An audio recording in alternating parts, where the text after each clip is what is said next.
Selamat sore teman-teman, saat ini saya berada di wilayah desa Seriwulan, Kecamatan Sayung, Kabupaten Demak ya Pak ya.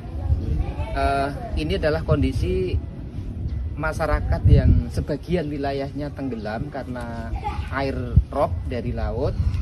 Dan pada saat pengambilan gambar ini, air rob dikatakan normal, artinya tidak ada faktor-faktor lain yang membuat air rob ini menjadi lebih tinggi.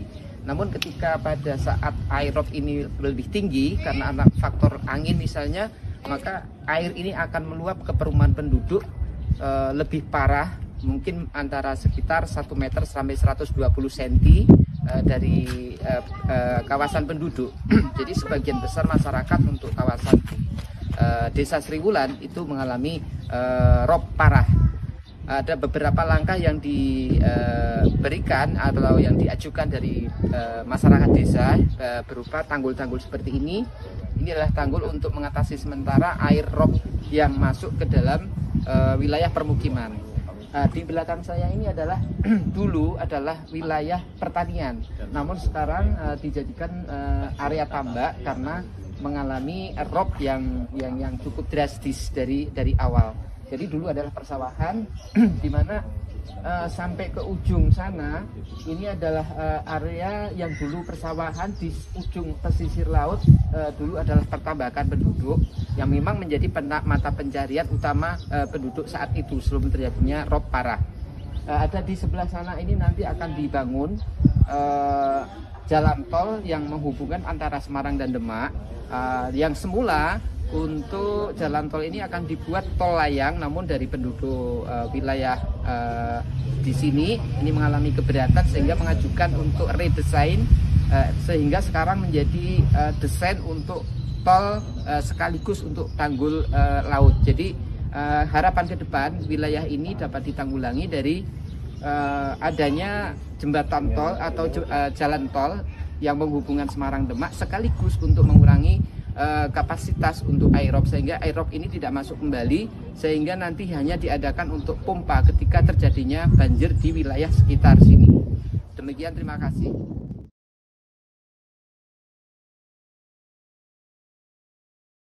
Saat ini saya baru berada di desa mana Mas? Seriwulan. Saat ini saya bersama dengan Bapak salah satu warga, Pak tokoh masyarakat. Nun Sewu, saya minta untuk informasi sedikit mengenai rob ini ya Pak ya. Saya dengan Bapak siapa? Hartomo. Bapak Hartomo, asli penduduk sini Pak ya? Saya pendatang. Saya pendatang. dari Boyolali. Asli dari Boyolali. Iya. Bertempat di sini dari tahun berapa Pak? Dari tahun 90. Jadi ya. Sudah cukup lama. Jadi mengalami antara sebelum rob parah seperti ini sampai rob sekarang ya Pak ya? Iya. Oh iya. Untuk masyarakat di sini Pak Nun Sewu, sebagian besar penduduk memang masyarakat asli, atau persentase berapa persen Pak yang tinggal di sini dari masyarakat tadi Pak? Mungkin perpindahan penduduk atau mungkin penduduk pendatang yang lain? Di desa Sulan itu terdiri dari 8 RW.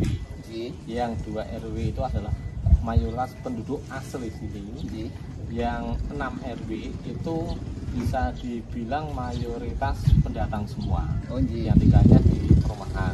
Sehingga kalau di persentase barangkali yang penduduk asli Seriwulan itu ya sekitar tidak ada 50%, mungkin ya 35 sampai 40%. Yang lebih banyak pendatang. Sebagian besar karena faktor perkawinan atau memang pendatang murni Pak? Pendatang murni. Pendatang murni karena banyak yang bekerja di sini kan kawasan industri.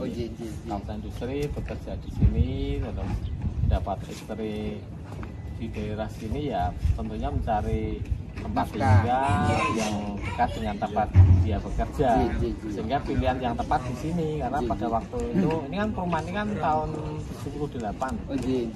Sudah mulai berdiri ya, jadi wilayahnya bagus, air sungai itu juga airnya jernih sekali. Jadi air tawar dulu. Dulu ikan tuh kelihatan, pohon turi sepanjang itu nampak bagus dulu, airnya jernih banget.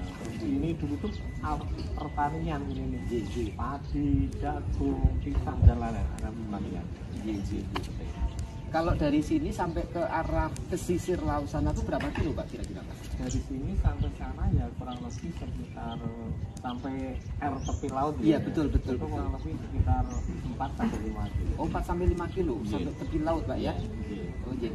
Kalau untuk sekarang terjadinya rob untuk lahan-lahan tambak ini milik umum atau mungkin perusahaan Pak? Milik Pribadi. Perorangan. Oh. Ada yang milik perorangan pribadi, ada yang punya bondo desa. Oh gitu, Ya. dikelola desa, Ya. menjadi semacam Ya. BUMD Pak ya? Oh bukan, jadi kan ada namanya bengkok. Oh gitu. Bengkok itu kan Ji. bondo desa ya. Ji, Itu ji. ada, tapi banyak sekali yang ini punya perorangan. Jadi, kalau tambak-tambak yang di sini ini Pak, sebagian besar tambak apa Pak yang di apa namanya? Yang dipakai masyarakat? Bandeng. Oh, kalau yang ini apa nih Pak? Bandeng betul. Oh, kalau yang itu kayaknya apa kepiting ya Pak ya? Itu namanya tuh empet ya. Oh, empet. Tapi memang dibudidayakan Pak? Ya, itu liar. Oh, liar. Kalau di daerah tepi-tepi sana sudah ada pohon-pohon mangrove belum Pak? Sudah. Ini panjang ini Pak, panjang ini mangrove semua. Oh, Tapi karena memang tanggul-tanggulnya sekarang itu kan sudah hilang ya, antara sungai dan ini kan sudah menyatu jadi satu. Ya akhirnya banyak mangrove yang roboh-roboh seperti itu. Oh, Contohnya itu roboh karena memang dia sudah tidak bisa menyengkeram ke dalam tanah. Oh gitu, karena Iya. airnya terlalu tinggi. Iya, terlalu tinggi. Terus tanggulnya dulu ini tanggul semua nih, setiap tambah ini ada jalangan. Oh, Sekarang sudah hilang. Diganti dengan ini, tanya paring. Ji. Kalau di titik ini Pak, itu air kedalaman untuk air robnya pada kondisi normal seperti ini berapa senti Pak? Maksudnya kedalaman Sampai dasar tanah ini, Ini. kolam. ini sekitar Tambak ya, Pak, ya? Ya, dari muka air ini kurang lebih sekitar 140 sampai 150.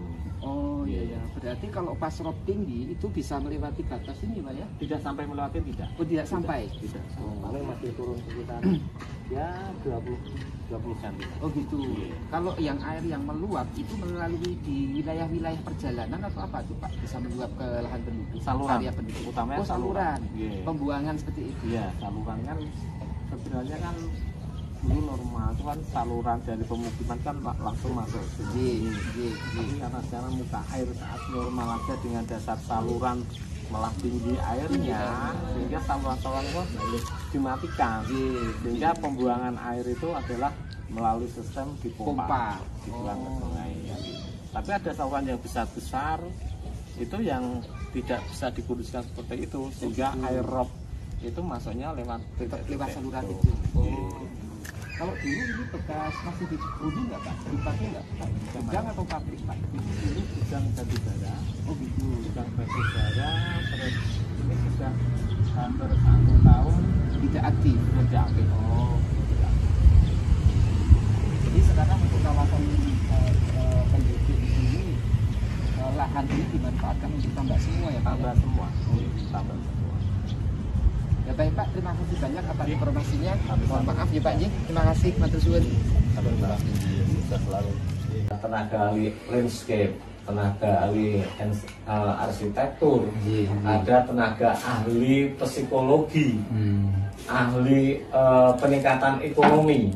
Itu diwadahi dalam satu wadah yang namanya HRC, Host Research Center. Nah itu nanti yang ahli dalam bidang ekonomi akan melakukan pendampingan terhadap UMKM. Oh gitu. UMKM yang cocok untuk daerah seperti ini itu usaha kecil Model dan mikro apa? itu model apa gitu. Kalau yang ahli landscape ya noto gen jadi baik itu kudunya seperti apa. Lah HRC itu digandeng oleh Yayasan Sugio Pranoto Teknik Lingkungan kan seperti itu. Terus ada yang ahli psikologis, itu pendampingan terhadap orang menghadapi kondisi yang dulu seperti itu terus sekarang menjadi ini, itu kan harus kan ada perubahan mental. Itu akhirnya harus ada pendampingan seperti itu. Itu saya ngikuti rapat di Yayasan Sugio Pranoto itu sudah sampai 3 kali.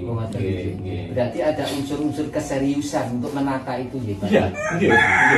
Itu kan pemikiran-pemikiran pemerintah desa dan tokoh masyarakat untuk mewujudkan ke depan desa ini biar menjadi baik bagaimana kan gitu. Kita upaya ke Yayasan Sugiyo Pranoto, teknik lingkungan, teknik lingkungan menggandeng HRC, sesama itu untuk pendampingan dan lain-lain. Itu kan bentuk upaya kita berpikir ke depan kondisi desa itu biar menjadi lebih baik.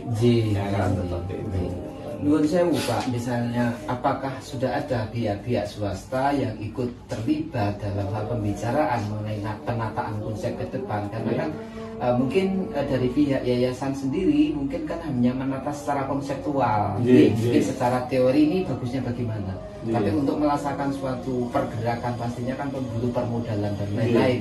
Apa sudah ada pihak-pihak swasta yang mungkin berinvestasi untuk saat ini belum, gitu. Tapi sudah muncul suara-suara di kalangan masyarakat. Sudah banyak investor masuk yang justru akan membeli tanah lahan-lahan, lahan-lahan yang menjadi lahan mati itu berarti barangkali akan menjadi konsep menjadi suatu kawasan wisata atau apa kan sudah muncul seperti itu. Tapi bagi kami tidak semudah bisa menerima seperti itu. Harus kita perhitungkan betul plus minusnya. Jangan sampai itu hanya menguntungkan pihak investor.